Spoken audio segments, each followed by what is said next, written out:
Ok, je clique avec la flèche noire à côté de tout. Je vais venir déposer le rocher ici sur le plan de travail. Voilà. Le rocher original de la palette des formes. Et je vais lui mettre une ombre en dessous. Effet, spécial, ombre portée. Je coche la case aperçue et je vais paramétrer l'ombre portée. Moi, j'ai oublié le système d'ombre portée parce que... Voilà, donc décalage sur X, ben peut-être 0 parce que... Voilà, donc je mets 0, touche tabulation bien sûr.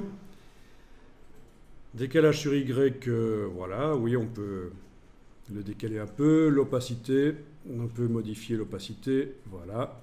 Donc je vous rappelle qu'avec la touche majuscule, on va plus rapidement de 10 en 10 dans les petites flèches ici. L'atténuation si on veut. Bon voilà, j'ai mis finalement 70, 0, 3. Ok. Est-ce que c'est une ombre portée transparente? Si je fais affichage, afficher le damier de transparence, ben oui, je vois qu'elle est transparente. Affichage, masquer le damier de transparence. Alors, voyons ce qui se passe si je amène la forme vers la palette des formes. Sans enfoncer la touche Alt, j'ai dit que j'allais garder comme backup l'ancien rocher. Donc j'ajoute à côté de l'ancien rocher, j'ajoute le nouveau. Forme diffuse. Ok. Ah oui, au fait, je n'ai pas, ici, je n'ai pas pixelisé. J'aurais pu pixeliser l'ombre. Voilà, mais l'ombre n'a pas été pixelisée. J'ai pas fait objet pixelisation. Ok, je supprime cette forme du plan de travail et je vais sélectionner tous mes petits traits là. Vous voyez, quand j'affiche par tracé, menu affichage tracé, je vois les traits. Je peux les sélectionner avec la flèche noire. Tous mes traits qui sont le support des rochers là. Et je vais appliquer sur ces traits le nouveau rocher qui a une ombre. Et voilà. Mais en fait, la méthode que tu as utilisée était celle à utiliser. Parce que tous mes réglages ont été oubliés là. Hein? Tous mes rochers ils sont identiques là. Hein? Bon, ben je vais en arrière. Voilà.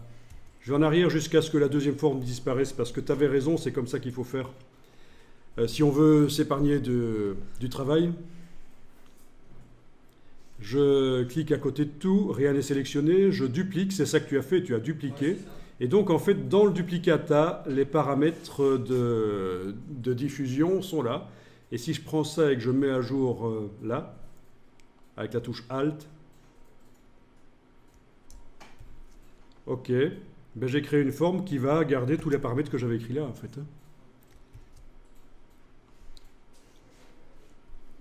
À partir de là, en sélectionnant toutes mes lignes et en appliquant la forme, eh bien mes paramètres sont restés. Donc j'ai des rochers qui sont avec une ombre et qui sont aléatoires comme j'avais demandé. Oui, donc bonne astuce en effet, pour garder tous les paramètres qu'on avait fait sur une forme, mais changer le contenu, on duplique la forme et on met à jour. Donc c'est mieux que de créer une nouvelle forme où il faut refaire tous les paramètres. Vous saisissez le... Voilà, et là vous pouvez décider si vous utilisez l'ancienne forme ou la nouvelle, tout simplement en cliquant, en passant de l'une à l'autre. Si les traits là vous gênent, les vecteurs, vous savez que dans le menu affichage, vous avez la possibilité de les garder sélectionnés, mais de ne plus voir le contour de sélection. C'est menu affichage, masquer le contour de sélection. Donc, on ne voit plus tous les traits, mais quand on passe d'une forme à l'autre, ça change. On voit l'avant-après. Enfin, je veux dire, avec une forme ou l'autre. Donc, faites gaffe à cette option, parce que si vous oubliez que vous l'avez enclenchée, vous n'allez pas comprendre pourquoi Illustrator ne vous sélectionne plus les objets quand vous essayez de les sélectionner, alors qu'en réalité, il les sélectionne. Mais vous ne voyez plus les contours. Bon, c'est quand même pratique quand on fait des illustrations de se débarrasser des vecteurs comme ça. Et donc là, à un certain moment, quand j'ai décidé laquelle des deux formes j'utilise, je vais dans Affichage, afficher le contour de sélection, et je vois tous mes traits là qui m'empêchent en fait de bien voir mes rochers quand je décide. Mais là, voilà, c'est décidé, c'est bon.